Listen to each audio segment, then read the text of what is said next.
শালবনের পাশের ছোট্ট গ্রাম রামপুরে থাকতেন হরিদাস মাস্টার। খুব গরিব মানুষ, কিন্তু গ্রামের সবার প্রিয় শিক্ষক। সংসার চালাতে তিনি মাঝে মাঝে শহরে গিয়ে টিউশন নিতেন। একদিন মাসের শেষে টাকা নিতে তাকে শহরে যেতে হলো। কাজ শেষ হতে হতে রাত হয়ে গেল। বাস মিস হয়ে যাওয়ায় বাধ্য হয়ে তাকে পায়ে হেঁটে গ্রামের দিকে ফিরতে হলো। আকাশে কালো মেঘ, মাঝে মাঝে বিদ্যুৎ চমকাচ্ছে। সামনে লম্বা নির্জন গ্রাম্য পথ, একদিকে বাঁশঝাড়, অন্যদিকে পুকুর আর জঙ্গল। হরিদাস মাস্টার সাহস করে হাঁটতে শুরু করলেন। হাঁটতে হাঁটতে হঠাৎ তিনি শুনতে পেলেন পায়ের শব্দ। তার পেছনে কেউ যেন হাঁটছে। তিনি থেমে গেলেন, পেছনে তাকালেন, কেউ নেই। তাই সে আবার ভয়ে ভয়ে হাঁটতে শুরু করল।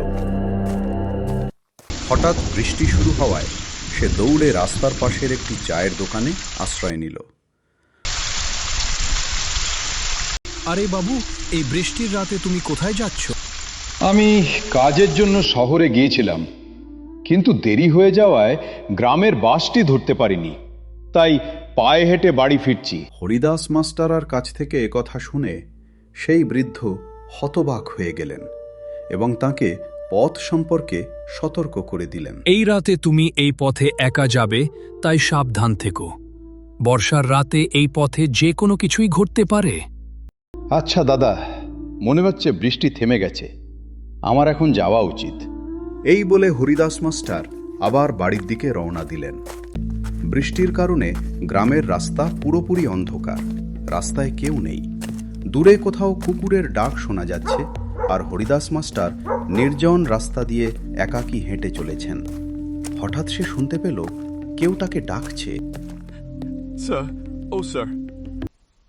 কারো ডাক শুনে সে থেমে চারদিকে তাকাতে লাগল এবং দেখল একটি ছেলে হঠাৎ কোথা থেকে যেন আবির্ভূত হলো। ছেলেটিকে দেখে সে জিজ্ঞাসা করল, তুমি কে? রাতে এখানে কি করছো? স্যার, আমি আপনার ছাত্র সঞ্জয়। আমি এখন এই পথে থাকি। রাজু আমাকে খুন করেছিল, কিন্তু রাজু দোষ চাপিয়েছে যে আমার সবচেয়ে ভালো বন্ধু অমিত আমাকে খুন করেছে। এখন অমিত জেলে আছে। ওর জন্য আমার খুব খারাপ লাগছে। তোমার গল্প শুনে খুব দুঃখ পেলাম। এখন তুমিই বলো, আমি তোমাকে কিভাবে সাহায্য করতে পারি?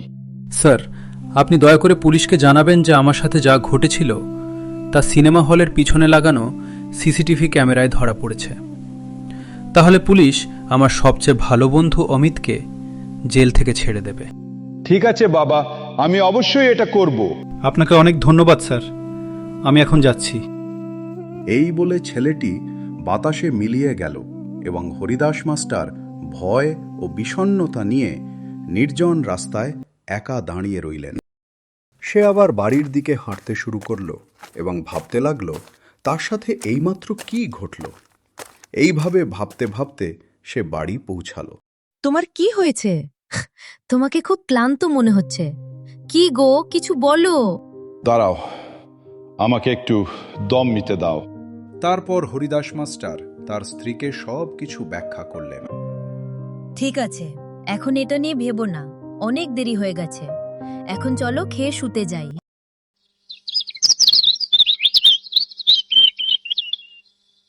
পরদিন সকালে সে আসল অপরাধীর ব্যাপারে জানাতে কাছের থানায় গেল।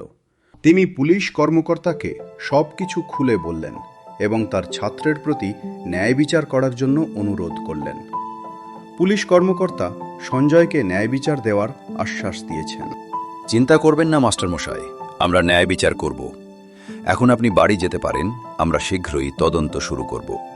পুলিশ অফিসারের কাছ থেকে আশ্বাস পেয়ে সে অনেক আশা নিয়ে থানা ছেড়ে চলে গেল। অন্যদিকে পুলিশও তদন্তের জন্য বেরিয়েছিল। এভাবে মাস কেটে গেল, কিন্তু তদন্তে কোনো অগ্রগতি না হওয়ায় হরিদাস মাস্টার ক্রমশ ন্যায় বিচারের আশা হারাচ্ছিলেন। কি গো, তোমাকে চিন্তায় মগ্ন মনে হচ্ছে? কি ভাবছো? 1 মাস হয়ে গেল, সঞ্জয়ের মামলার কোনো খবর নেই। সঞ্জয় ন্যায় বিচারের জন্য অপেক্ষা করছে। ওর জন্য আমার খুব খারাপ লাগছে। ঈশ্বরের উপর আস্থা রাখো, তিনি উপযুক্ত সময়ে ন্যায় বিচার করবেন। হ্যাঁ, এখন ঈশ্বরই একমাত্র ভরসা। আচ্ছা, আমি টিটুর দোকানে যাচ্ছি।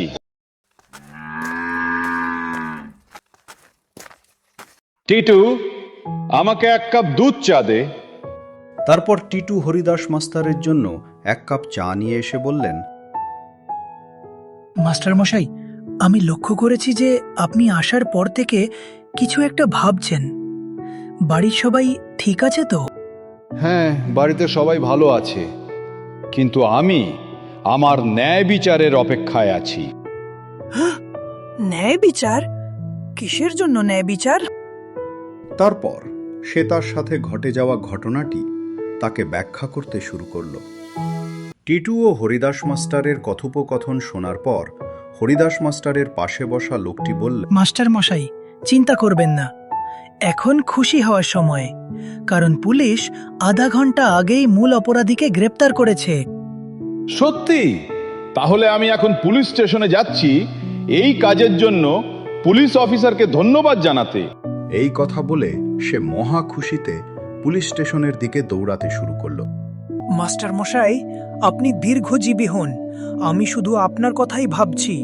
আমার পুলিশ বিভাগ আপনার কাছে কৃতজ্ঞ। আপনার সহযোগিতা ছাড়া এটা সম্ভব হতো না। দয়া করে এটা বলে আমাকে লজ্জিত করবেন না, এটা আমার কর্তব্য ছিল। বরং আপনার প্রচেষ্টার জন্য আমার আপনাকে ধন্যবাদ জানানো উচিত। অনেক দিন পর এক রাতে হরিদাস মাস্টার টিউশন থেকে ফিরছিলেন, তখন তিনি হঠাৎ রাস্তার পাশে সঞ্জয়কে দাঁড়িয়ে থাকতে দেখলেন। স্যার, আপনাকে অনেক ধন্যবাদ। এখন থেকে আমি খুশি থাকব। চললাম স্যার, আমি চললাম। হরিদাস মাস্টার একটিও কথা বলার আগেই তিনি বাতাসে মিলিয়ে গেলেন, আর হরিদাস মাস্টার আনন্দের সাথে আবার হাঁটতে শুরু করলেন।